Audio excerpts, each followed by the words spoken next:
4 questions to ask yourself before changing careers. Though the unprecedented job change frenzy of the Great Resignation has subsided, plenty of professionals are still considering the possibility of shifting careers. Indeed, as of last summer, a full 58% were contemplating a change. Of course, any professional planning a career move needs to look at how to up-level their skills and build a new network in their desired field. But as I discuss in my book Reinventing You, here are 4 critical, less obvious questions to ask yourself before you transition into a new field. What's motivating the change?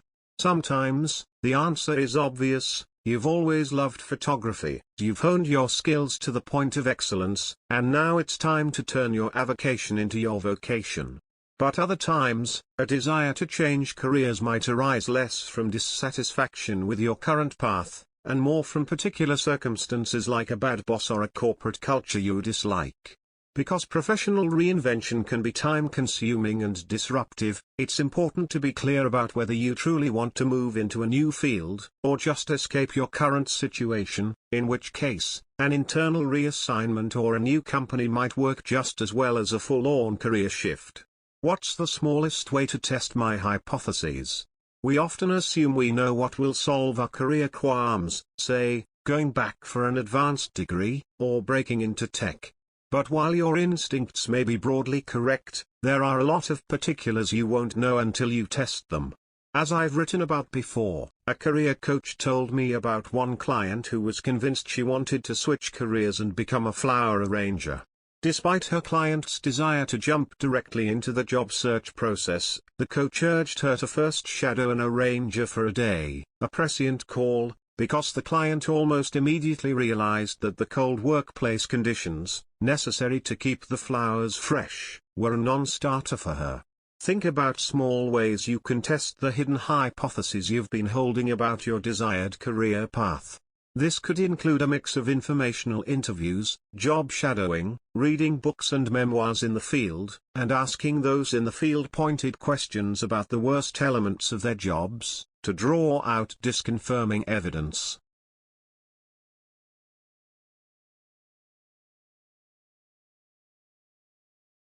What's my runway? Shifting careers, because you're moving into a field where you likely have less experience, often entails taking a pay cut or demotion, at least on a temporary basis. This can work splendidly in the long run. One woman I profiled in Reinventing You, after a long Wall Street career, took a 2-year non-profit fellowship. It wasn't easy, the pay cut was substantial, and she struggled to connect with her new colleagues. But she developed the skills and connections necessary to land a prestigious job leading a public-private partnership after her fellowship ended.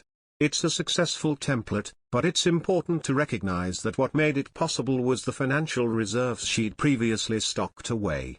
If you have substantial savings or a partner who's willing to support you, you can afford to take bigger career leaps, because short-term pay cuts matter much less. If, on the other hand, your runway is smaller, you may need to content yourself with a series of sequential, less dramatic changes that enable you to stay closer to your existing network and skill set, which you can monetize at, or near, your current rates.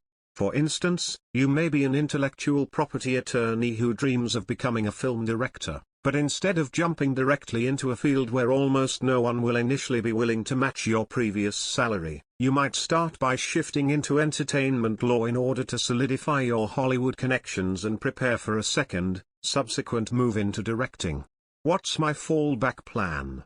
Career change inevitably entails some risk. It's worth noting that staying on your current path does as well, so it's worth taking mitigation steps either way. You might love your new field but dislike the company where you first land, or you might have underestimated how long it will take for your startup to become profitable. Conduct a pre-mortem to think through potential pitfalls and identify strategies to overcome them. For example, you could prioritize networking during your first year so you can easily slip into a Plan B job if you don't like your first one, or you could talk to your partner about taking out a second mortgage if your startup doesn't hit a certain sales threshold in its first year. We often hesitate to map out fallback plans because we don't want to jinx the new endeavor, or appear like we're not all in. Indeed, because you often have to overcome the skepticism of family members and close friends as you're making a career change, why would you give up the career you've worked so hard to build? What are we going to live on?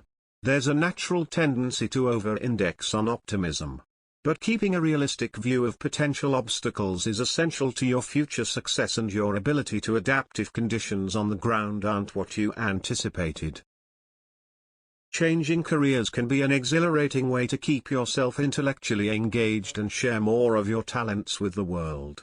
Asking yourself these 4 questions can help address some of the inherent risks and make your transition smoother along the way.